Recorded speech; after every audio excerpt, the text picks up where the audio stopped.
कहानी एक कैफे में शुरू होती है जहां लोगों के बीच चर्चाएं चल रही हैं और एक व्यक्ति अपनी घड़ी पर नजरें टिकाए हुए है। वह व्यक्ति अपने फोन के स्क्रीन पर बार बार वक्त देखता है। उसके चेहरे पर घबराहट स्पष्ट है। अचानक जैसे ही घड़ी में 1:20 बजता है, अंधेरा छा जाता है और 3 खौफनाक दानव प्रकट होते हैं। उनकी विकराल आकृतियों से भयभीत होकर वह व्यक्ति खुद को बचाने के लिए दौड़ता है, लेकिन राक्षसों का पीछा उसे नहीं छोड़ता और पल भर में उसकी जान ले लेते हैं। देखने वाले कुछ ही समय में यह समझ जाते हैं कि यह घटना केवल एक हादसा नहीं बल्कि एक पूर्व निर्धारित क्रूरता का परिणाम है। जांच के लिए जब डिटेक्टिव अपने साथी के साथ पहुंचते हैं तो उन्हें घटनास्थल पर कोई सबूत नहीं मिलता। सब कुछ सामान्य प्रतीत होता और है सिवाय उस व्यक्ति की मृत शरीर की। डिटेक्टिव का सामना न्यू ट्रुथ पंथ के प्रमुख जिनसू से होता है, जो ये दावा करता है कि यह ईश्वर का न्याय है। वह बताता है कि एक रहस्यमयी देवदूत लोगों के पापों की सजा और उनकी मौत का समय बता देता है। इस दावों के बीच डिटेक्टिव उसकी नीयत पर सवाल उठाते हैं, लेकिन जिनसू उन्हें सच से दूर रहने की सलाह देता है। कहानी में एक्स्ट्रा खौफ तब बढ़ जाता है जब एक माँ पार्क अपने बच्चों के साथ जन्मदिन मना रही होती है और एक देवदूत उसे 5 दिन बाद की उसकी मौत की भविष्यवाणी करता है।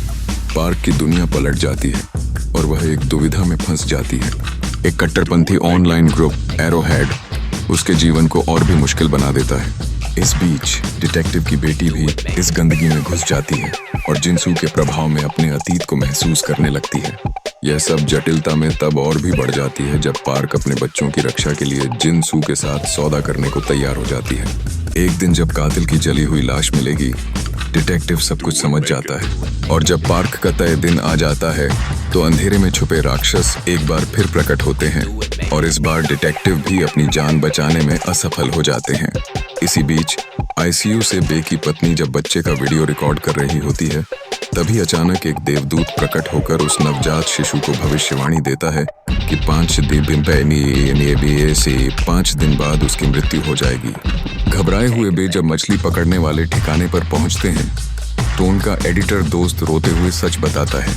उसे भी सालों पहले मौत की भविष्यवाणी मिली थी, लेकिन न्यू ट्रुथ के खौफ और अपने परिवार को बदनामी से बचाने के लिए उसने एक गुप्त एजेंसी से संपर्क किया था जो उसकी मौत के बाद लाश और सबूत गायब कर सके।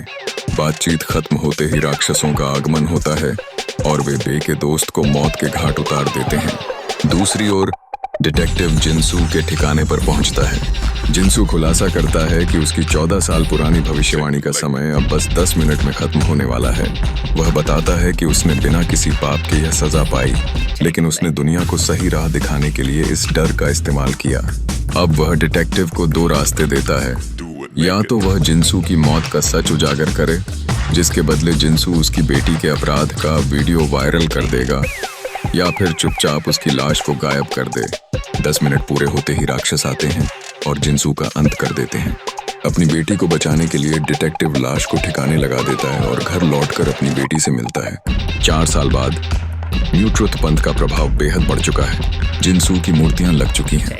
संगठन अब एक प्रचार वीडियो बना रहा है ताकि जिन लोगों को भविष्यवाणी मिली है वे अपनी मौत छिपाने की बजाय सामने आएं।